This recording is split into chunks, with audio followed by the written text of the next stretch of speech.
How's everybody doing? Good. How are you? Great. Chris, you guys are a team that prides yourself on finishing. Just how tough is a game like that for you? Yeah, to lose that kind of game, we were up pretty good there in the second half and all that, and the game just kind of slipped away from us. We could have played tighter across the board, and they got a good football team. They've been a playoff team for a while now, and they got some good players. So you got to be sharp. We got to be on our stuff, and we got to make plays. And unfortunately, it didn't happen. We did some really great things though. It's a journey.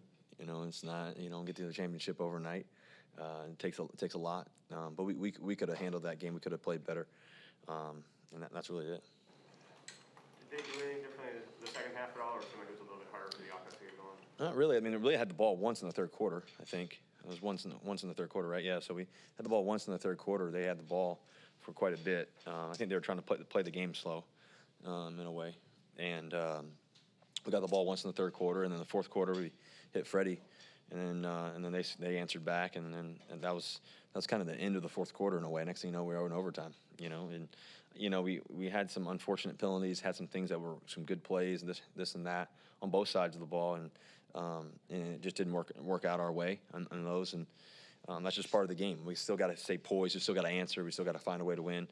We should have had a great opportunity to win this game, and it's unfortunate, but we're staying focused on what we can do.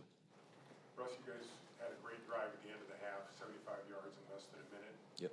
But then very little after halftime. Did you guys take it easy, lose your edge because it came so easily in the first half? No, not at all. I think that they're a good football team. I mean, the reality is, like I said, they had the ball in the third quarter for most of the whole quarter. We had the ball one time, and in the fourth quarter we scored, so we didn't lose our edge there. We scored a good amount of points. It's just they made some plays when they needed to, and so I don't think we lost our edge by any means. I think that just across the board we could have played a little tighter, a little better. And like I said, it's unfortunate. What did they do to take away your tight ends today? They didn't necessarily do anything particular. I think that Tyler had such a beautiful game. I mean, he was remarkable. I mean, think about what he did today. Freddie Swain had a great game. That was huge to see him play. DK made some plays, and so I think those guys just, we didn't have the ball that long, but when we did make plays, those are the guys who were making them. So nothing in particular. I think that we can always get those guys the ball. There was a couple opportunities here and there, but other guys that maybe showed up, down the field. We took those guys. So I know, and then the 2-minute drive where we went up and down the field, Gerald was open on a couple of them, but we hit the guy down the left sideline a couple times. So it's a good thing to have guys that can get open and make plays. Russ, what happened on the possession in overtime? Kind of fell apart. Yeah, they stopped it. We almost had Tyler on the sideline, on the first play, and the second one, tried to throw it away because it looked like something was going on over there. I'm not sure exactly. And then the third play, they covered it well, tried to move and make a play, and then that was it. I think that you don't second guess them. You feel like we're always great in those situations, and more times than not, we're always going to be great in those. We're going to win those. We're going to make those plays. We always have, and so it doesn't happen every time. And even when we did have to punt the ball, we still felt like we could win the game, and they made their plays. You're somebody who thrives in that neutral mentality, and I know try not to get too high, too low during the game, but afterwards, Jamal and Bobby were talking about just the emotions of having the 12 back in the stands and her first home game.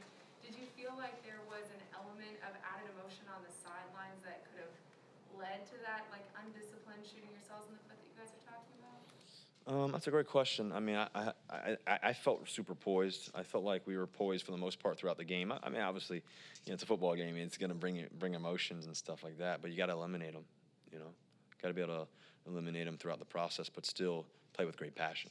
Doesn't mean you can't play with great passion. I think there's a difference between passion and emotion. And so I think the thing is that I think that for us, I think that as we're continuing to play, is to find that poise throughout the whole game. It's a long game. It's a long battle. It's good team over here, good team over here. It's back and forth, back and forth, back and forth. I mean, they made some huge plays. Henry had that nice run after we scored. So it's high and then some tough moments there. But I think that's why neutral thinking is so important. I mean, just for me in particular, playing this game for so long, it's you know, I know there's going to be ebbs and flows of the game, you know, and so I think as we all talk about it, you know, what can we do better as in groups and stuff like that or whatever. I think we did a good job. I think, you know, listen, I mean, we scored 30 points or whatever.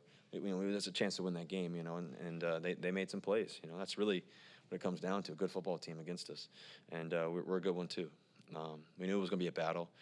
We knew it was going to be a tough fight. We had a feeling that it was going to be a long, drawn-out game, that we may not even get the ball all the time just because, you know, how they play football, and they're going to hand it off quite a bit. I'm not sure how many runs he had there, but, you know, they give it to him quite a bit. And so, you know, when we capitalized, we capitalized in a good way.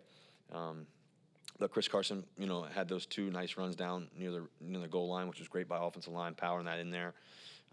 Like I said, Tyler had a spectacular game. Freddie, you know, there's a lot of good things. But not good enough. Apologies if this feels too crying, but how personally difficult was this week for you? Yeah, I mean, it's, you know, I think that throughout the week it's been challenging just in a way, thinking about Trevor, just because he's such a good friend, you know, and one of my best friends in the world. To lose him is devastating. But I also know that he's up in heaven somewhere smiling down with my dad, and heaven's a good place. And, you know, and I just think about everything he's fought through, everything he's battled through. He didn't tell many people. He just kept going and kept trying to lead and help people and serve. And I love Trevor, you know, and he was with me all day today in a good way. And, you know, I really, truly felt like, you know, all of his thoughts and everything else was with me today. So I'm grateful for that, and grateful for the time we spent together. And, you know, long days, man. We spent a lot of time together. We spent a lot of hard moments, a lot of great ones too. A lot of great ones, and so, you know, I wrote him on my cleats today, and did some just some of his quotes that really kind of stuck with me always. You know, and so he'll forever be with me. But, you know, today just tried to you know, once again stay neutral as possible, knowing that, you know, it was going to be a tough one in that sense, but also knowing I've gone through some stuff in my lifetime, and you lose people, and people come and go. But you know, what I'm grateful for is that he got to know God. He got to know, you know, just what that's like, and just, you know, seeing him in heaven is going to be a good day one day. So he means a lot to me. The work that you guys did together, does that prepare you in any way to deal with something like, you know, play through something like this? Yeah, I think so, you know, for sure, and without a doubt. I mean, think all the things that we've talked about. And I think that, first of all, my faith is number one. I think number two is just been through some things. Obviously, losing my dad was the heaviest thing I've ever dealt with. You know, and in the highest of the high, I got drafted the day before. The next day, my dad passed away. So you have the highest of the high to the lowest of low within 24 hours, just like that. That was challenging. I think about, you know, how my mom would always be at the hospital. And that's pressure. You know, that's challenging.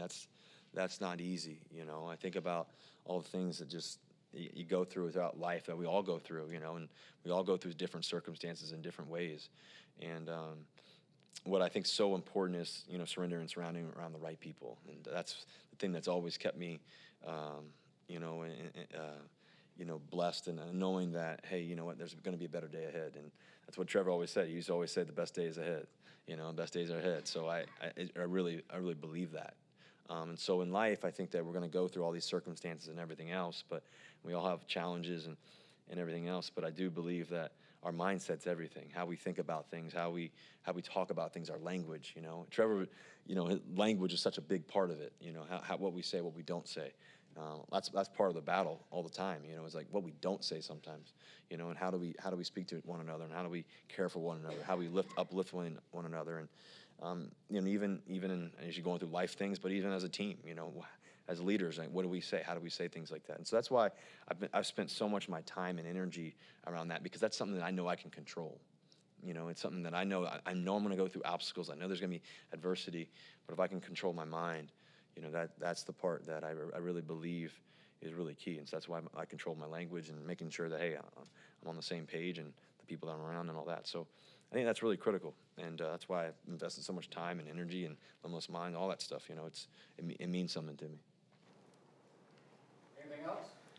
Thank you, guys. Go Hawks. Thanks for all the fans who came to, just obviously to see you guys again. Obviously, we weren't able to finish it the way we wanted to, but through everything that we've gone through with COVID and everything else, and what everybody's going through. It was really special today just to be around the 12s again. So we'll be better. We'll be back, and we'll see you guys soon. We'll see you guys in Minnesota, right? Minnesota. We'll see you guys. All right, go Hawks.